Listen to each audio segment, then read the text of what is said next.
Hello and welcome. This is Nationwide on the network service of the NTA. We are reaching you live in Abuja. I am Chinenye Nwoye. Remember, you can follow this news broadcast live on our website at www.nta.ng/live and on all our social media handles displayed on your screen for update.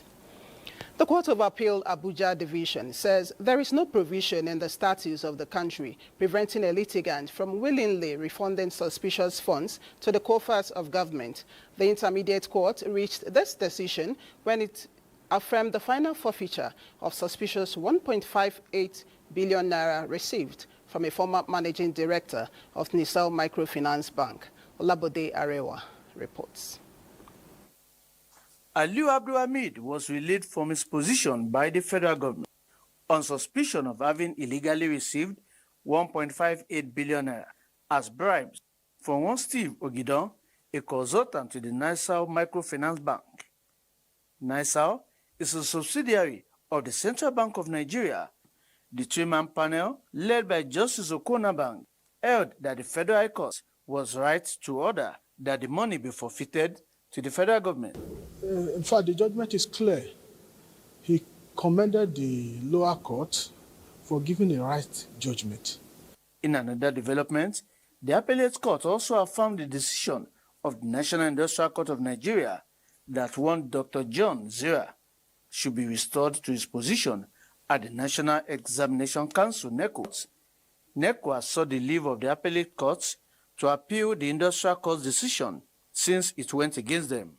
But the appellate court observed that NECO did not display enough good reasons for the courts to grant them leave to appeal the industrial court's decision, since it was unjustly sacked without fair hearing. 2023, the judgment was given about 2023, but he spent a whole lot of time, and he did not explain why they could not come within 90 days. NECO had argued that the court lacked jurisdiction over the matter canvassed by the aggrieved complainants. In Abuja, Olabode Arewa, NTA News. In a bid to promote greater accountability and transparency in governance, key stakeholders gathered in Kano for an advocacy session to evaluate Nigeria's asset recovery framework and fostering collaborative strategies for improved effectiveness. Muhammad Ibrahim reports. Concerns over corruption and mismanagement of recovered public funds. Stakeholders in Kano convened to examine the current state of Nigeria's asset recovery framework. The data shows that Nigeria is doing extremely very well in asset recovery regime. But don't look at it from that angle. It means if you are doing extremely well in your asset recovery regime, it means your rate of money laundering and illicit financial flows is high. Advocacy session underscored the crucial role of professionals and oversight bodies in tracking recovered assets, building public trust, and advancing policy reforms through transparency and effective communication. We saw many large sum of amount of dollars that is returned to the Nigerian copper and is used for the benefit of Nigerians. The local people who also possesses property around the country, they should be protected. Proper services should be made to them, at least pasting same in the property in which they intend to forfeit. I think it will do good to the society and will avoid a situation where people's property will be taken without their knowledge. As Nigeria deepens its fight against financial crimes and mismanagement, dialogues like this remain vital in promoting fiscal transparency and strengthening public accountability. Muhammad Ibrahim, NTA News. President Bola Tinubu says the inauguration of the newly constructed collector of road CN2 from Arterial Road N11 by Ahmadu Bello Way in Mabushi to Judges' quarters in Katampe and other roads reflects his administration's commitment to urban development that will improve the lives of the people. The president disclosed this during the inauguration of the project in Abuja. Onoze Yakubu reports. This is a win-win situation for both the contractor and the FCT administration. A promise made and promise fulfilled.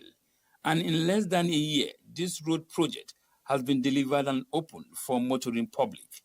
Deputy Speaker of House of Representatives, Benjamin Kanu, who stood in for President Bola Tinubu, assures that his administration will continue to invest in critical infrastructure that will impact the lives of the citizenry.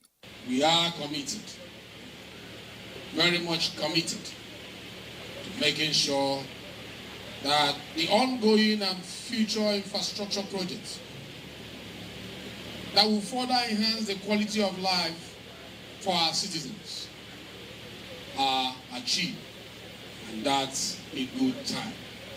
FCT Minister Yesen Wike stressed the need for people to pay their taxes to attract more developmental projects to the city. That's why we are very aggressive to say you cannot be enjoying this free of charge. You have to pay. We need the money to do the work that we are doing. So you have to pay. So that we can carry out the job, we carry out development. Katampe and Mawishi districts are part of the districts in phase 2 of the Federal Capital City. Though the districts had experienced development over the years, the engineering infrastructure were yet to be provided. The contract for the road and infrastructure to Collectorate CN2 and Mawishi district to Katampe district and other roads was therefore awarded to provide the infrastructure and open up the districts for further development. In another development, the minister inspected the newly constructed Atira Road M5 by Obafemi Awolowo Way from Life Camp Junction connecting Ring Road 3 ahead of inauguration on Friday. Onoze Yakubu, NTA News. The Transmission Company of Nigeria, TCN, says it has boosted capacity of the national grid with additional 5,910 MVA transformer to ensure its reliability. The General Manager of Project Coordination, Aminu Tahir, reveals that this is achieved through the implementation of various donor-funded projects under the Project Management Unit of TCN. The unit is currently executing projects funded by the World Bank, Agence Française de Développement, that is the French Development Agency, and the African Development Bank, while the procurement process for the Japan International Cooperation Agency, JICA, Lagos and Ogun projects are being finalized. Several of the donor-funded projects, TCN says, have been completed, while others are about 80% completed. Nigeria's First Lady Oluremi Tinubu has appealed to Nigerians to work with government in building more inclusive communities where refugees and internally displaced persons are not just welcomed, but truly embraced and supported. The appeal contained in her message marking this year's World Refugee Day also implores refugees, once supported, to reciprocate by being law-abiding and contribute meaningfully to their host community. While noting that refugees across Nigeria and the world have shown remarkable strength, the First Lady emphasizes that it is often the kindness of neighbors, the open arms of strangers, and the unity of communities that turn survival into hope, and hope into healing. The Chief of Defense Staff, General Christopher Musa, is advocating the role of society approach as critical means to further secure the nation. The CDS made the remarks at a media parley with media executives at the Defense Headquarters in Abuja. Defense correspondent Ismail Musa reports. Media executives of electronic, print and social media at a forum to strengthen understanding and build trust between the armed forces and these gatekeepers, who are members of the fourth exit of the realm. The Chief of Defense Staff, who stressed the complexity of the nation's threat environment, noted that the military is not only engaged in physical fight with terrorists and bandits, but also in a drive to win the hearts and minds of Nigerians towards a whole-of-a-society approach to insecurity. Media is a powerful force. How the media reports on our operations have a significant impact on public perception and morale, both locally and internationally. Whoever controls the media narrative controls the public sentiment. Do not grant our adversary the advantage by prioritizing sensationalism over national security. Within the period under review, new combat enablers and platforms were acquired, upscaling the fight against criminality across different theaters of operation. The number of terrorists killed is 6,260, while those terrorists arrested are 14,148. The total kidnapped victims rescued are 5,386. 365. Issues regarding surrendered terrorists, border management, informants, and the nation's criminal justice system were highlighted during the interactive session. In Abuja, Ismail Musa, NTA News. For those who dedicate their lives to public service, the government is stepping up to ensure their lives are protected in return. Through a strategic workshop on group life assurance, the National Insurance Commission and the head of Civil Service of the Federation are rewriting the narrative on worker welfare, one civil servant at a time. Musa Abubakar reports. At first glance, it looks like just another training workshop. But for Alade Babade, an insurance tax officer at the head of service office, this gathering meant more than new handouts and presentations, as group life assurance is meant to protect the families of civil servants should the unexpected occur. It will help us to equip the department, it will help us to equip the desk officers of the department to carry out their duties. The training by National Insurance Commission and the Office of Head of Civil Service of the Federation is part of ministry-wide capacity building effort designed to help civil servants understand not just the what, but the why and how of group life assurance. The Commission remains committed to ensuring compliance with relevant laws and to working with MDAs to improve service delivery. We will continue to close gaps in enforcement and provide support to ensure obligations are met. The administration of group life assurance and other insurance-related services in the public service is a critical component of our welfare structure. The goal is clear: to turn every insurance tax officer into a frontline advocate for civil servant welfare. For officers like Alade Babade, it's a responsibility he's proud to carry.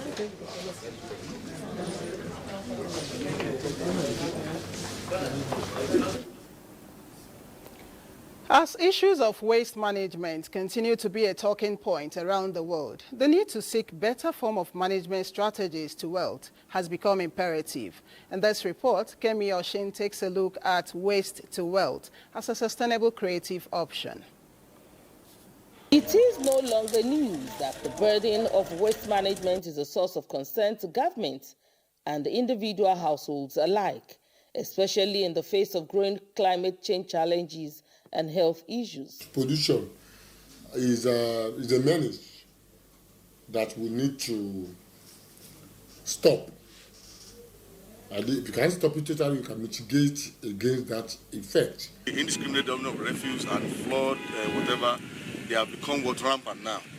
And because even the environment is changing, it is imperative for us to also adapt to the environment. Despite several traditional management practices, experts say observable trends highlight the need for improved waste management practices to reduce pollution of the ecosystem. We can actually reuse our waste. There are so many ways. You can recycle it, you can upcycle it, you can reduce it. What I'm wearing is actually made of waste. Is to get involved in recycling of this waste. Also, we can achieve this by coming up with some policy formulations, regulations, government interventions, corporate responsibility, and international corporations. The products made from waste are diverse and valuable, making waste to wealth a win-win option for the environment and the economy. In Ibadan, Kemi Oshin, NTA News. Let's now join Kemi Oshin in Ibadan as she explores to what extent waste generated in the metropolitan city is being converted to gainful uses. Hello, Kemi. What more can you tell us? Hello, Chinenye, and warm welcome to Ibadan. We all know that considering the size of Ibadan, which is one of the largest cities in Nigeria, the size and the population of Ibadan made the issue of waste management a challenge, considering the quantum waste that is generated on a daily basis from different homes, industries, as well as other means. Now, everyone is putting their hands on deck to ensure that these wastes are managed. But up till this moment. We know of traditional means of waste management, talking about putting our waste into landfills, dump sites, and even in some cases incinerating them. Experts have proven over the years that these different traditional methods are doing more harm to the environment, to human, to our waters, to creatures generally.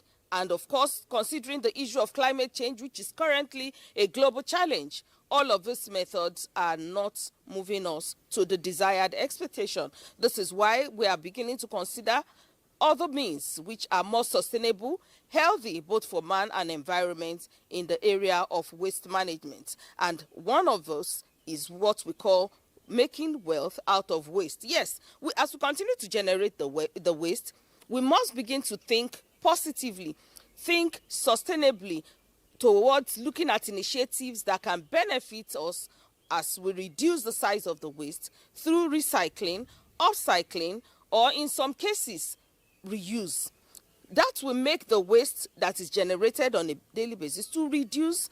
While we are making money, we are equally controlling the issue of waste and its effect on man. Presently, I am at an initiative of such in Ibadan. Specifically, it is in Moniya, Ibadan, the Waste Museum.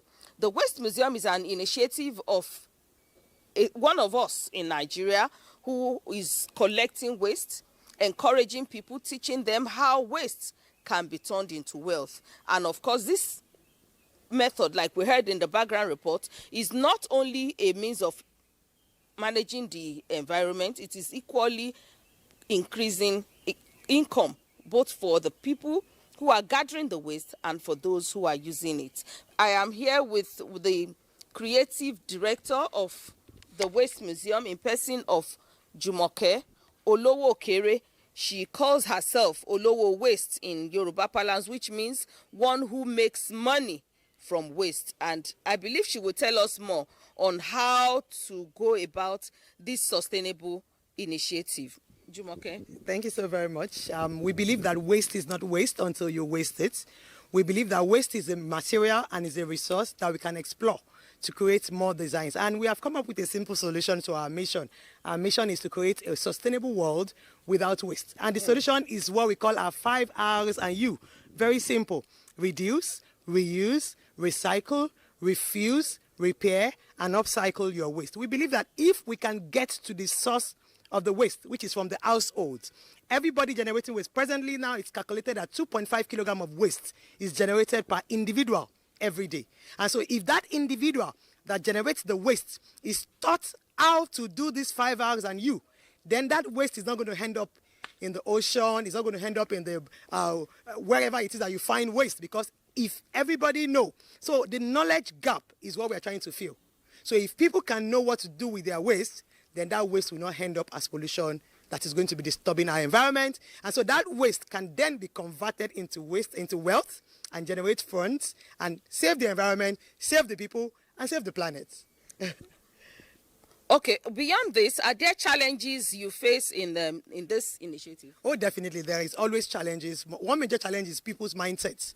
People believe that waste is meant to be thrown away. So if you're telling somebody, oh, don't throw your waste away, you can turn it into this, there's this initial resistance to let you know that, no, waste is not something that I want to deal with. Once I'm done with it, I want to throw it away. So the major challenge we faced when we started was people's mindset. Okay. But we were able to overcome that by showing them the outcome, the finished product from so-called waste that they are throwing away. Thank you very much.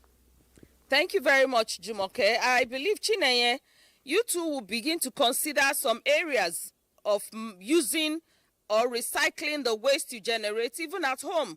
You can reuse them. You can turn your bottles into something like washes.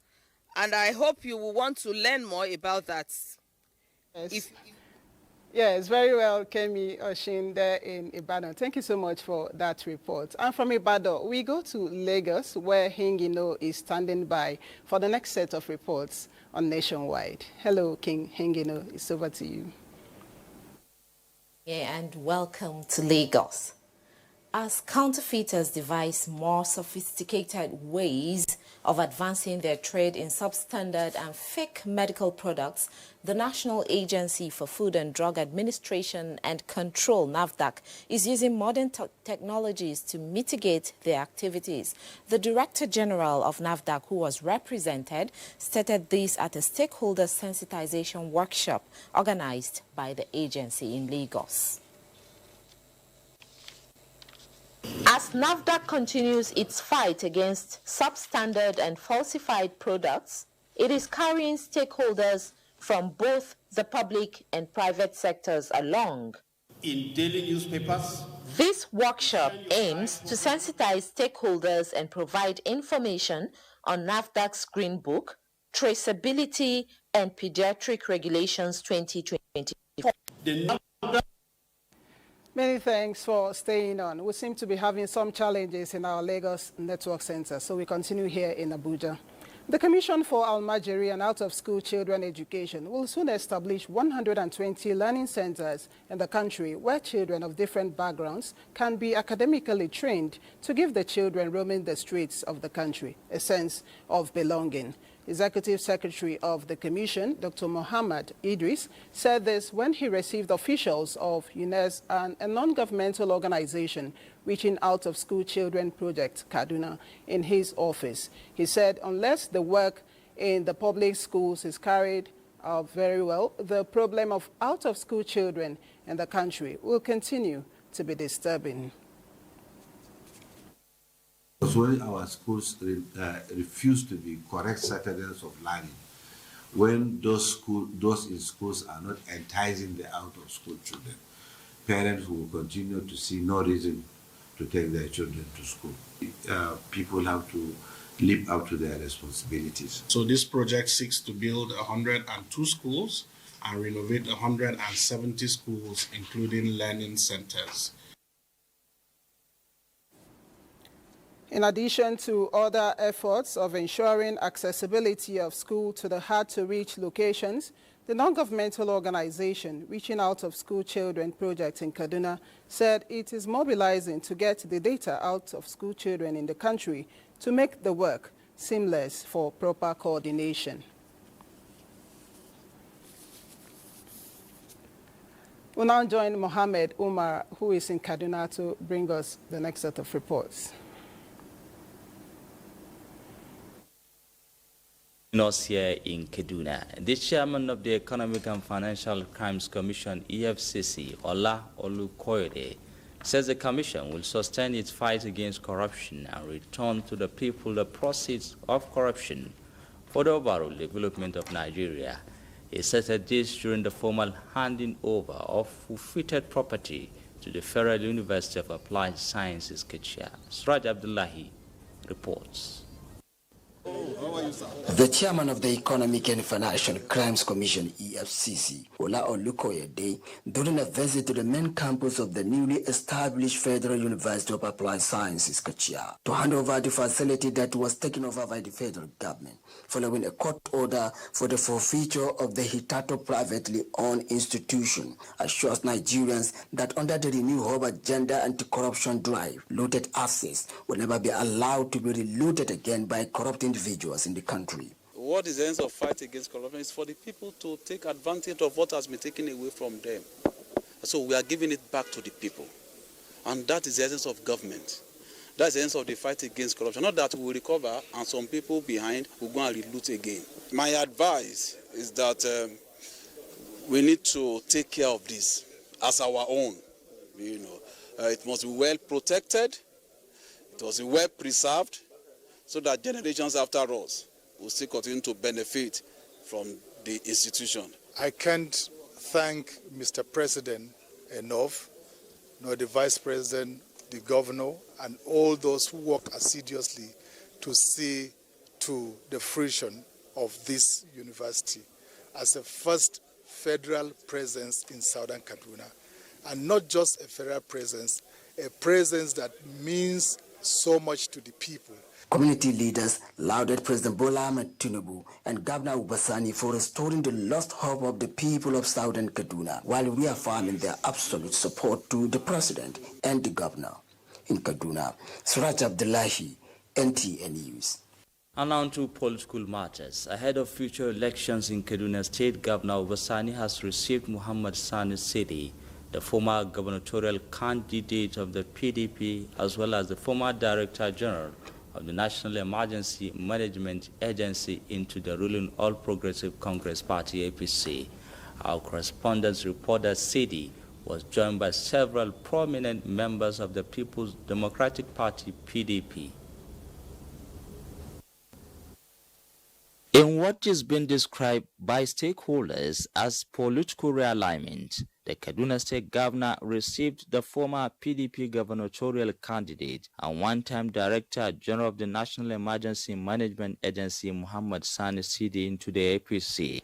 I'm not also too surprised by Muhammad Sani Sidi accepting to come to APC because he has seen the phenomenal achievements the President and Commander-in-Chief of the Armed Forces of the Federal Republic of Nigeria, Asuwaju Bola Ahmed Tinubu, has been making to this great country. Governor Obasani described the defection as a step toward greater unity. This is the attribute and the hallmark of a good leader. So I want to say it here that personally I have tremendous respect for Sani Sidi because he is someone who proved to us that politics is not about personal interest. Muhammad Sani Sidi, on his part, said the decision was driven by a shared vision for progress and a desire to work with the current administration to deliver good governance.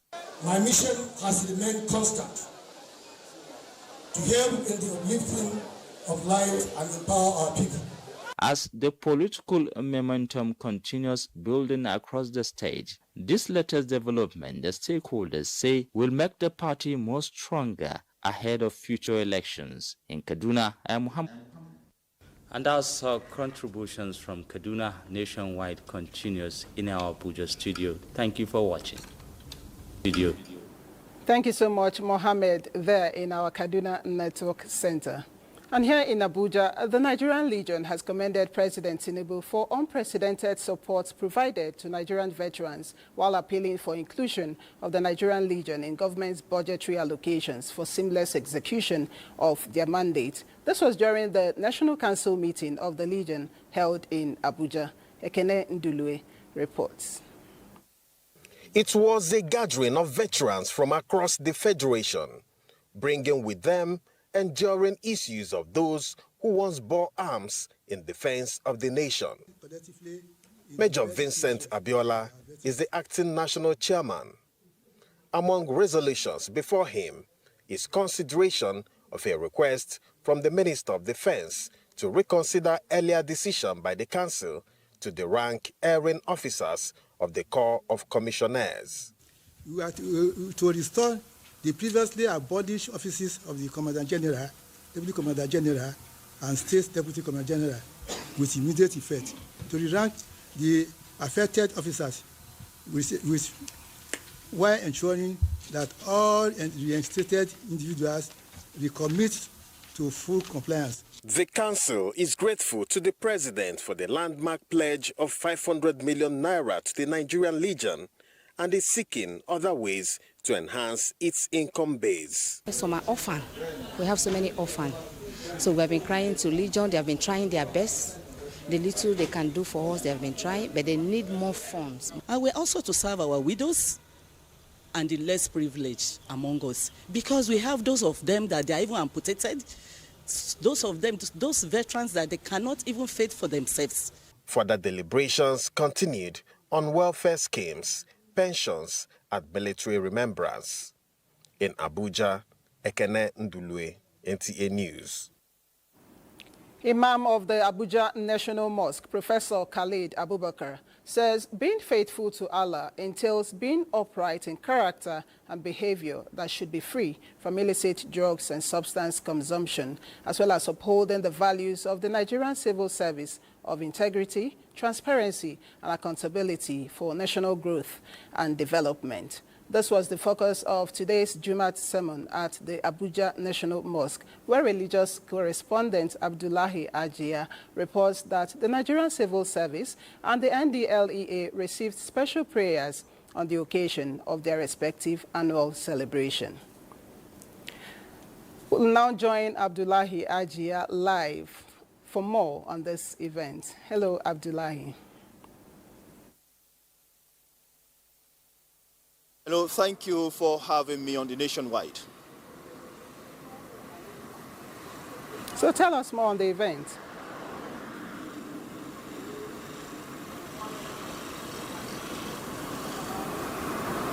Can you hear me, Abdullahi? Yes, okay, yes, I can hear you, the studio.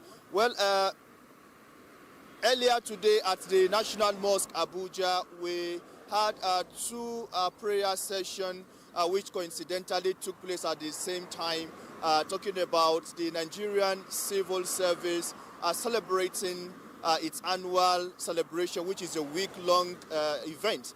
Also, the Nigerian Drug Law Enforcement Agency too were at the National Mosque, and this underscores the fact that in whatever man does, he's always putting God first. And that is why the two respective government agencies were at the National Mosque, Abuja, to ask God to be part of what they're doing in terms of guidance, in terms of also providing the spiritual security.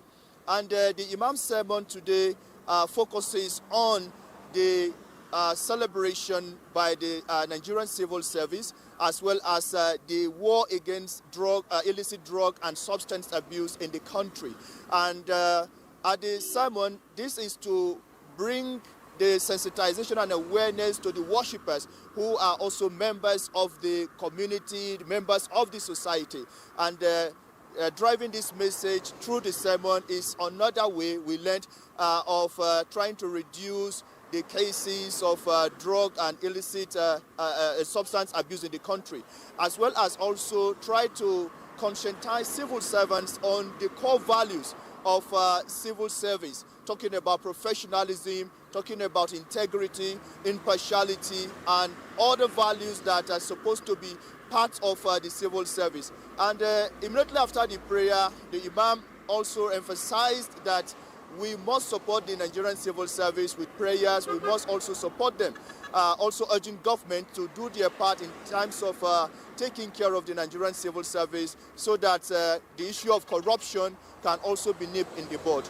On the other hand, the Chief Executive Officer of the Nigerian Drug Law Enforcement Agency, Brigadier General Buba Marwa, was also on ground to also add to his voice to the issue, talking about what we need to do as a people. He gave out figures of arrest, conviction, which I think he said in his words that I think we are making progress. But he also left one strong message, talking with parents or talking to parents to say parental upbringing should be taken more seriously so that the issue of prevention is better than cure is always very good when it comes to the war against drug and illicit substance consumption in the country. I agree with you, Abdullahi. Thank you so much for that report. Nigeria's economy is no stranger to shocks, from the COVID-19 pandemic to fluctuations in global oil prices. But how can the country build resilience to better withstand these economic challenges? This is the question at the heart of the next phase of the Nigeria Community Action for Resilience and Economic Stimulus NGCARES 2.0. As the program is set to take off, stakeholders are meeting in Abuja to enhance their understanding of the project, as well as improve synergy for efficient implementation. Neka Oko reports. The NGCARES 2.0 built on the achievements of its first phase, said to have reached over 17 million beneficiaries as of December 2024, according to the World Bank. Now it transitions from emergency interventions to building resilience against economic shocks and climate change. This laudable program that we must continue to thank the World Bank for can help us, or rather can help each state with proof of concept, with de-risking mechanisms that maybe from $10 million you can access $1 billion. A key feature of the NGCase 2.0 is the introduction of mandatory disbursement link indicators tied to the expansion and updating of state social registries. These registries will serve as a cornerstone for identifying and supporting vulnerable populations, ensuring that aid is targeted effectively. We are moving away from counting how many people receive benefits of social transfer or receive livelihood grants, but we want to go beyond that. We want to look at the outcome. We want to look at the impact, changes in their livelihoods, and their economic environment. The issue of the system that came out of the response to COVID, the response to emergency, the lessons we have learned from it, and how to strengthen that system and put that in place is the main focus of NGCase 2.0. As preparation for the takeoff of the NGCase 2.0 intensify, stakeholders are optimistic that it will set a new standard for community-driven development, delivering benefits to millions of Nigerians while laying the foundation for a more resilient and inclusive economy. In Abuja, Nekauku, NTA News. The 94th Ordinary Session of the ECOWAS Council of Ministers in Abuja marks a crucial gathering for West African leaders to advance regional integration as well as tackle persistent challenges. Minister of Foreign Affairs Yusuf Tuga, along with other ministers in the region, are expected to push for stronger implementation of the ECOWAS Trade Liberalization Scheme and the removal of non-tariff barriers to boost intra-regional trade, which currently stands at just 13 to 15%. Garba Natala reports. Preparations here by the ECOWAS Council of Ministers is significant in shaping policies that will drive the progress of the region collectively. To sustain the gains achieved under ECOWAS protocol, the community has maintained its relationship with the three Sahelan states that withdrew in regards to economic integration, development programs, and social cohesion. At 50, leaders here say it is a period for reflection and recommitment to the shared ideals of regional integration and sustainable development that unites the region. I invite us all to approach our discussions with an ethos of collegiality, compromise, and flexibility, with a broader vision for a strong, united, and resilient regional economic community. Excellencies, the non-tariff barriers have become a perennial obstacle to boosting regional trade, investment, industrialization, competitiveness, and economic growth within our region. The meeting also focuses on memorandums central to agreements that will be reviewed, ensuring they address current realities and uphold democracy. Administration of Oath took center stage to welcome Charles Indehai as member, Regional Electricity Regulatory Council under ECOWAS. The ECOWAS 94th Ordinary Session of the Council of Ministers precedes the upcoming Authority of Heads of State and Governments meeting, which is meant to propose actionable recommendations for ratification by the West African leaders in Abuja. Garba Muhammad Atala, NTA News. Benin is our next port of call on Nationwide, and Anguli is standing by to bring us the next set of reports. Hello, Anguli. It's good to see you. Chinaya, good afternoon. You're welcome to Benin. The Oba Benin Airwire II has received 119 repatriated looted Benin artifacts from the Netherlands, making it a significant milestone in cultural diplomacy between Nigeria and the Netherlands. Bukola Robusi reports. These artifacts crafted by the Edo people include iconic pieces such as displayed bird, ahanwe, wooden ancestral head, warrior king, and cock, okpa.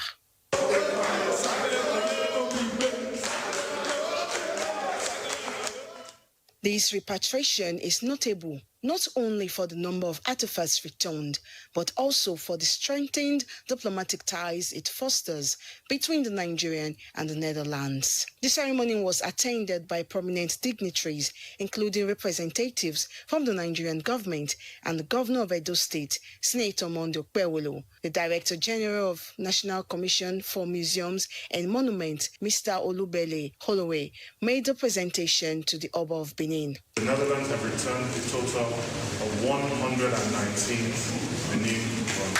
This return symbolizes the largest physical return of Benin objects since the 1897 looting. Thank you for having us today. We're very honored to be here and happy to celebrate this historic moment. The Oba expressed gratitude to the Netherlands government, President Bola Tinubu and his predecessor, Muhammadu Buhari, as well as the Director General of the National Commission for Museums and Monuments for their roles in facilitating the return of these artifacts. Thank the government of Netherlands for being touched in their heart to return these treasured artifacts. This is part of the effort to reawaken the morale and the spirit of my people. This event follows previous repatriations, including 2 artifacts from Germany and 2 from the United States, highlighting a growing global momentum for the return of looted African cultural heritage. A history of over a century, about 128 years. That's amazing. And that shows the vibrant spirit of the Edo people.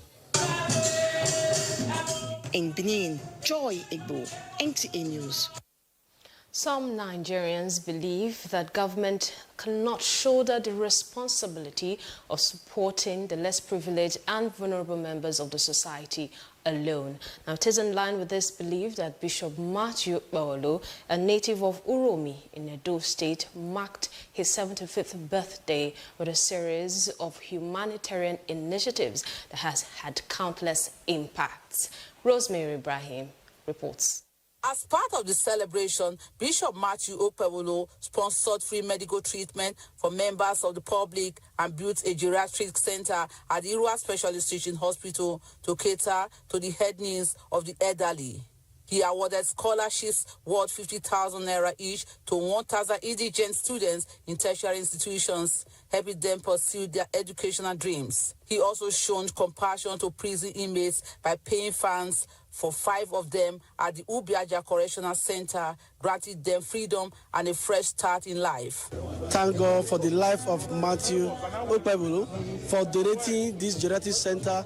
At 75, Bishop Matthew Okpewolo has not only become a symbol of selfless service, but also a shining example of what it means to give back to society. I want to recommend that people like Right Reverend Matthew Okpewolo should be considered for national awards by virtue of what he has contributed to society. He's a down-to-earth guy and he means well for the society. For the man of the moment, Bishop Matthew Okpewolo, this milestone is not just a celebration of years, but a celebration of impact. I pray that God will give me more joy, more strength, so we can do more. We need to do more. There are a lot of people need things like this. His legacy is a call to action for others to serve humanity with the same passion, humility, and heart. In Uromi, Rosemary Ibrahim, NTA News. And that's it from Benin. Nationwide continues in Abuja with Chineye. Chineye, is back to you. Thank you so much, Anguli. 2 years down, the President Tinubu presidency has continued to gain momentum at sub-national level, and the latest is coming from the governor of Kogi State, Usman Ododo, while on a thank-you visit on members of the National Working Committee of the APC. Political correspondent Abubakar Akwanga reports. It is now more than 24 months after the victory of President Bola Ahmed Tinubu in the 2023 general polls, and promises made are fast translating into practical results This positive trajectory is now attracting the endorsement of party loyalists, with Kogi State Governor Usman Ododo at the front burner in the renewed drive for more hopes. I'm confident that the people of Nigeria will file behind Mr. President for a resounding victory come 2027. Our party is expanding.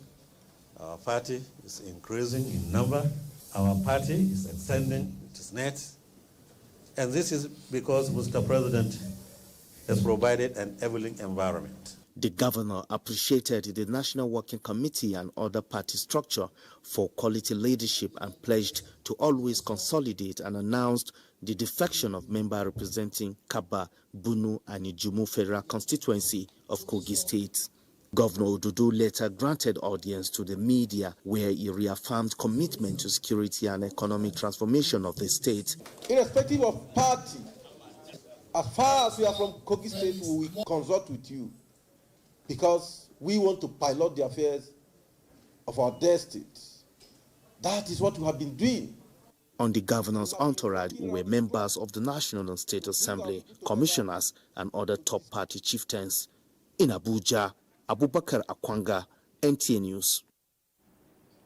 Sakwato is next on our lineup, and Asmau is standing by for the next set of reports on Nationwide.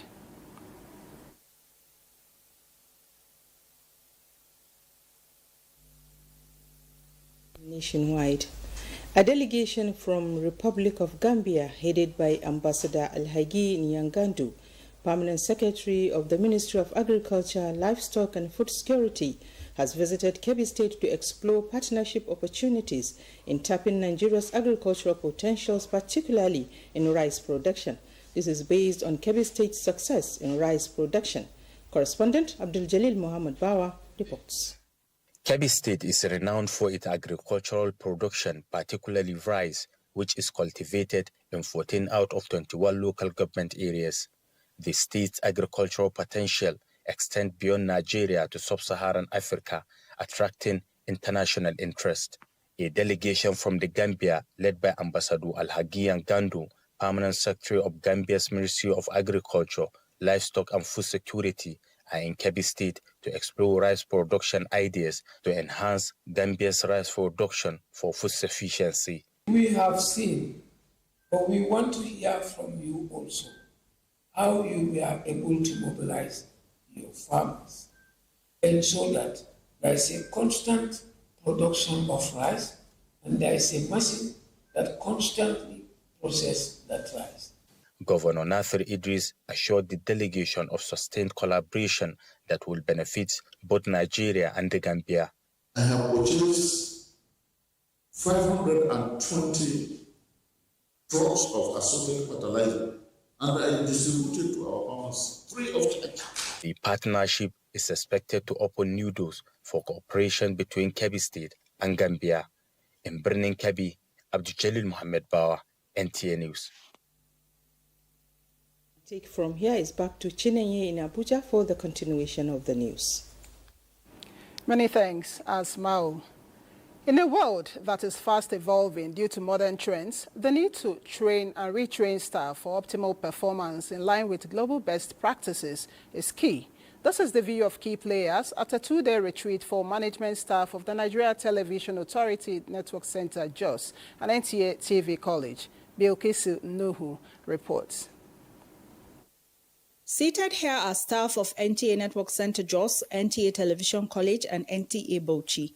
This retreat provides participants the requisite knowledge to improve their service delivery, especially as media professionals of the largest television network in Africa. For the NTA Network Center JOS and the Television College, the retreat is in line with the Director General's mandate of ensuring staff of the organization are operating at par with competitors.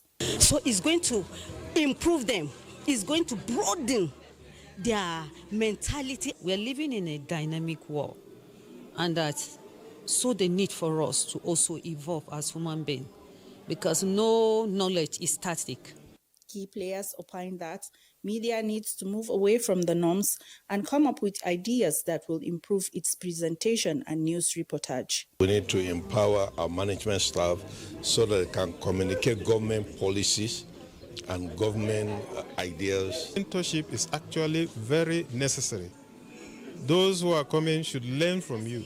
There were presentations on principles and practice of communication skills, mentoring and mentorship, presentation technique in Renewed Hope agenda and its economic trajectories, as well as service delivery. In Jos, Bilkis Nuhu, NTA.